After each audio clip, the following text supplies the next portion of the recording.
بسم اللہ الرحمن الرحیم۔ اردو کہانی احمد کا پہلا روزہ۔ رمضان کا چاند نظر آتے ہی پورے گھر میں خوشی کی لہر دوڑ گئی۔ احمد بہت پرجوش تھا کیونکہ اس نے فیصلہ کیا تھا کہ اس سال وہ اپنا پہلا روزہ رکھے گا۔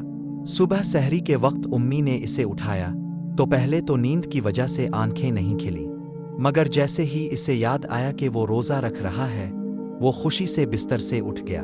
سحری میں احمد نے دودھ اور کھجور کھائیں اور پانی پیا۔ ابو نے اسے پیار سے سمجھایا، بیٹا روزہ صرف بھوکا رہنے کا نام نہیں بلکہ اچھے کام کرنے اور برے کاموں سے بچنے کا نام ہے۔ احمد نے سر ہلا کر حامی بھری۔ دن گزرتا گیا۔ پہلے تو احمد کو کوئی مشکل نہ ہوئی، مگر دوپہر ہوتے ہی اسے پیاس اور بھوک محسوس ہونے لگی۔ وہ تھوڑا سا پریشان ہوا، مگر امی نے حوصلہ دیا، بیٹا دیکھو اللہ روزے داروں کو بہت اجر دیتا ہے، تھوڑا سا صبر کرو، تم دیکھو گے کہ تمہارا دل کتنا مضبوط ہو جائے گا۔ وقت آہستہ آہستہ گزرتا رہا اور آخرکار اذان مغرب کی آواز گونج اٹھی۔ احمد خوشی سے چمک اٹھا اور سب کے ساتھ مل کر روزہ افطار کیا۔ کھجور اور پانی کا ذائقہ اسے زندگی میں پہلی بار اتنا مزیدار لگا۔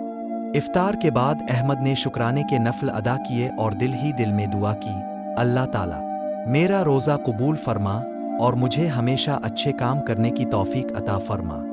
اس دن احمد نے سیکھا کہ روزہ صرف کھانے پینے سے رکنے کا نام نہیں بلکہ صبر، نیکی اور اللہ کی خوشنودی حاصل کرنے کا ایک ذریعہ ہے۔